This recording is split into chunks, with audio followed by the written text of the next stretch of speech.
heart of the dense, shadowy woods stood a mansion, an imposing relic of a bygone era. Woodland House, as the locals called it, loomed like a dark sentinel amidst the towering trees, its grandeur marred by time and neglect. Legends whispered of the sinister events that had unfolded within its walls, of the mysterious deaths that had plagued its inhabitants. Yet, despite the tales of woe, it was the mansion's enigmatic history that drew Layla, a young journalist with a penchant for unraveling the mysteries of the past, into its ominous embrace. Layla had always been drawn to the macabre, to the stories that sent chills down the spines of others. Her fascination with Woodland House began with a faded newspaper clipping she found in the archives of the small town's library. The headline read, "Tragic Deaths at Woodland House, Curse or Coincidence?" Beneath it, a photograph of the mansion, shrouded in mist, beckoned her with an almost palpable pull. Ignoring the warnings of the townsfolk, Layla decided to uncover the truth for herself. The day Layla set out for Woodland House, the sky was overcast, the sun hidden behind a thick blanket of clouds. As she ventured deeper into the woods, the air grew colder, and an eerie silence settled around her. The path, overgrown and seldom traveled, seemed to close in on her, the trees whispering secrets she could not yet understand. Finally, she reached the mansion. Its once grand facade was now a decaying shell, the windows shattered, and the walls covered in a thick layer of ivy. The door, slightly ajar, creaked ominously as she pushed it open. Layla took a deep breath and stepped inside. The interior was even more foreboding than she had imagined.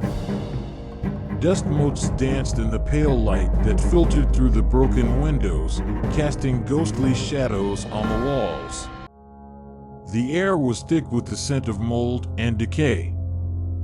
Layla shivered, pulling her coat tighter around her as she ventured further into the house. Her footsteps echoed through the empty halls, the sound unnaturally loud in the oppressive silence. She passed room after room, each one a testament to the mansion's former glory. Faded tapestries adorned the walls, and once elegant furniture lay in disrepair, covered in cobwebs. But it was the feeling of being watched, of unseen eyes following her every move, that unnerved her the most. In the library, Layla discovered a collection of journals, their pages yellowed with age. She carefully picked one up and began to read. The entries detailed the lives of the mansion's former inhabitants, a family named Hawthorne. The patriarch, Edward Hawthorne, had built Woodland House for his beloved wife, Margaret, and their two children, Samuel and Clara. The journal spoke of love and happiness, but as Layla read on, a darker narrative emerged. Margaret had fallen ill shortly after moving into the mansion. Her health deteriorated rapidly, and despite the efforts of the best doctors money could buy, she succumbed to her illness within a year. Edward was devastated, his grief consuming him. The children, too, were affected, their once bright spirits dimmed by the loss of their mother. Layla turned the pages with growing unease. Samuel, the eldest, began to exhibit strange behavior. He claimed to see visions of his mother, to hear her voice calling to him from the shadows. Edward, desperate to help his son, sought the counsel of a local priest, Father Donovan, who performed exorcisms and blessings, but to no avail. The haunting continued, and Samuel's mental state deteriorated. One night, Samuel vanished. A frantic search ensued, but he was never found.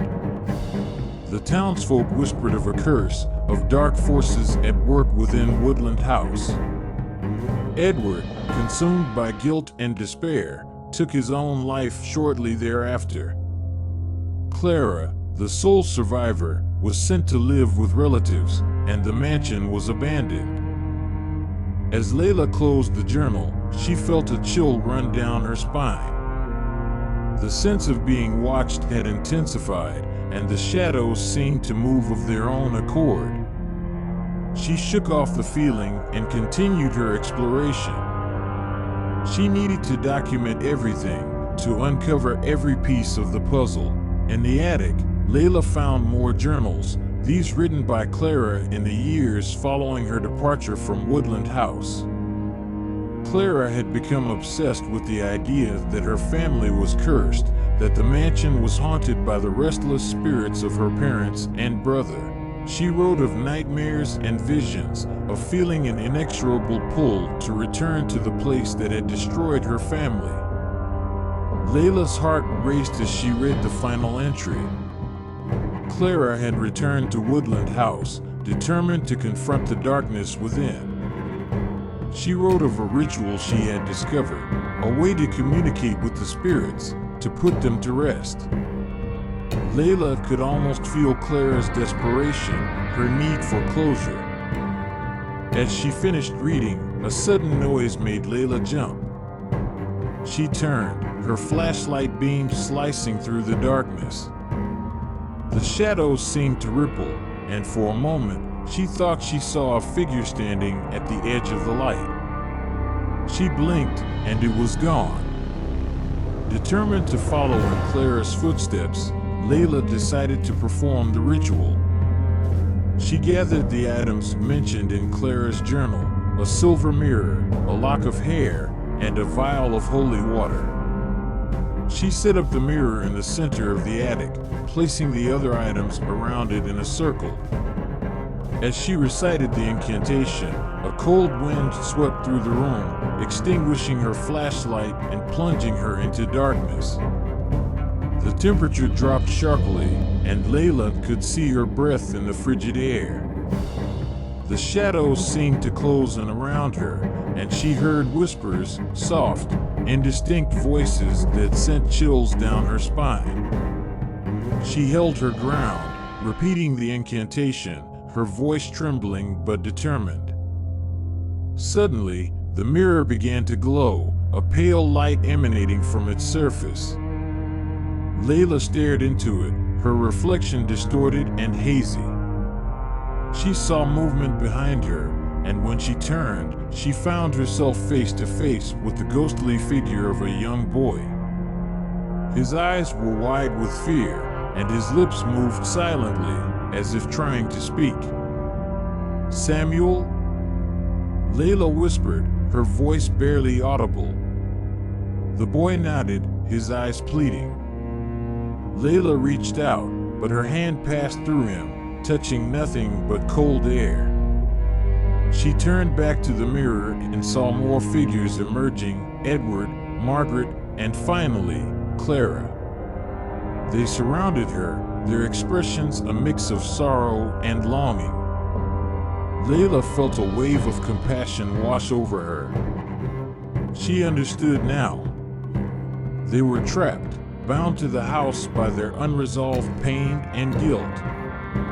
She continued the ritual, her voice growing stronger, more confident. As she spoke the final words, the light from the mirror intensified, filling the room with a blinding brilliance. When the light faded, the ghosts were gone. The air felt lighter, the oppressive weight of the mansion lifted. Layla collapsed to the floor, exhausted but relieved. She had done it. She had freed them. As dawn broke over the horizon, Layla made her way out of the woods, the mansion standing silent and empty behind her. The townsfolk would never believe her story, but she didn't care. She had uncovered the truth, and in doing so, she had laid the spirits of Woodland House to rest.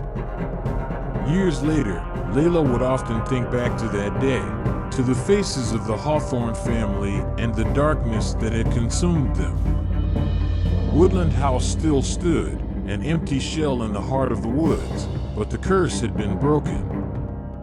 The whispers had ceased, and the shadows no longer danced with malevolent intent. Layla had faced the darkness and emerged victorious, forever changed by her journey into the heart of Woodland House's haunting past. Ah!